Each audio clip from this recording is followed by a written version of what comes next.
C'est l'heure de demander le programme. Et à la une de l'actualité culturelle, une girafe. Regardez. هي مجرد صدفة ريت عبران مش حيله صدفة الله عملهن من خلطة جبل مع نمر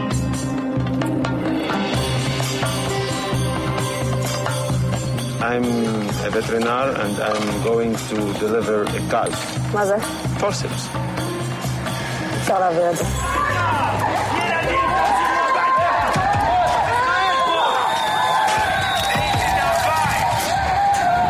I'm a journalist.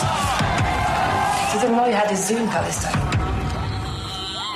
Bonjour Jean-Baptiste. Bonjour David, bonjour à tous. Girafada, quel drôle de titre pour ce film qui vient de sortir en France. Et si j'ai bien compris, c'est une sorte de mot tiroir. Voilà, une contraction, girafe, intifada. Pourquoi? Vous avez peut-être compris avec cet extrait de bande-annonce. C'est inspiré en fait d'un fait réel qui s'est produit pendant la seconde intifada il y a une dizaine d'années. Une girafe qui est morte à la suite d'un bombardement israélien dans un zoo de Palestine, puisque vous l'avez vu, il y a un zoo en Palestine.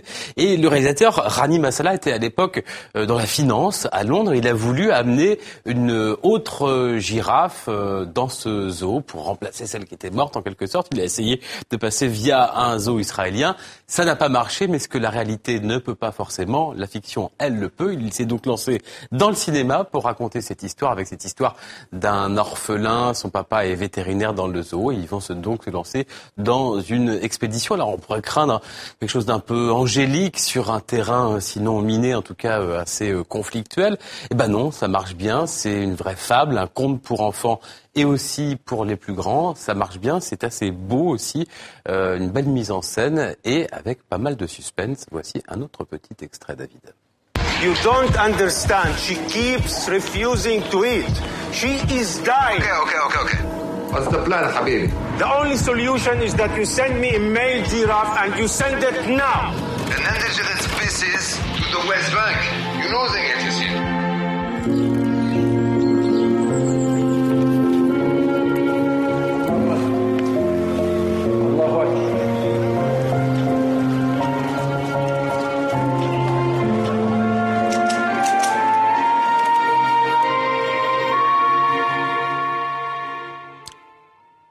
Et effectivement, ça a l'air plein de poésie, Girafada. Un autre art, une autre histoire. On va parler de musique. Vous allez nous raconter l'histoire de Chris George. J'espère que je le prononce bien. C'est une interprète libanaise. Elle a 27 ans et la saison passée, elle a gagné un grand concours de télé qu'on voit un peu partout dans le monde qui s'appelle The Voice. C'est pas très francophone. The Voice arabique. Elle a fait plutôt son effet. Regardez.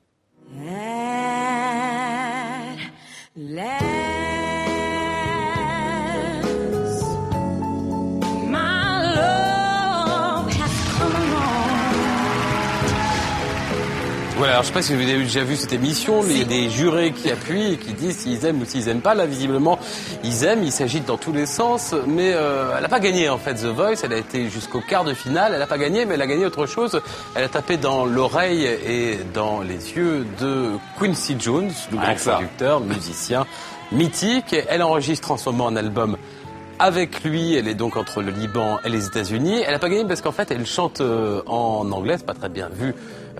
Il vaut mieux chanter en arabe. Elle chante en anglais. Elle est aussi parfaitement francophone et elle s'est expliquée auprès d'Anaïs Renevier. Elle est assez sûre de son talent, vous allez voir, et elle pense être bientôt une star au Liban et aux États-Unis. Pour moi, c'est un défi parce que, comme on a vu sur The Voice Arabia, j'ai chanté un tout petit peu d'arabe, mais en général, je chantais en anglais. Et ce que j'ai vraiment envie de faire, comme on n'a pas des Libanais au niveau de la musique qui sortent, qui sont vraiment Libanais, comme Shakira, elle est moitié libanaise, Mika, il est moitié libanais. Moi, ce que j'ai vraiment envie de faire, c'est d'être lancée du Liban à un niveau international, avec l'aide, bien sûr, de Quincy Jones.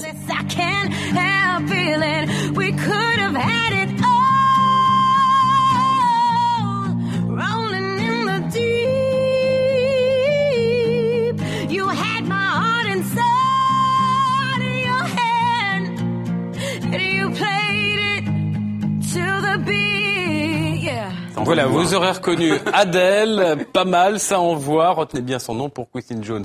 C'est une future star et elle est en concert à Beyrouth en ce moment, en attendant d'autres pays. Merci Jean-Baptiste Urbain.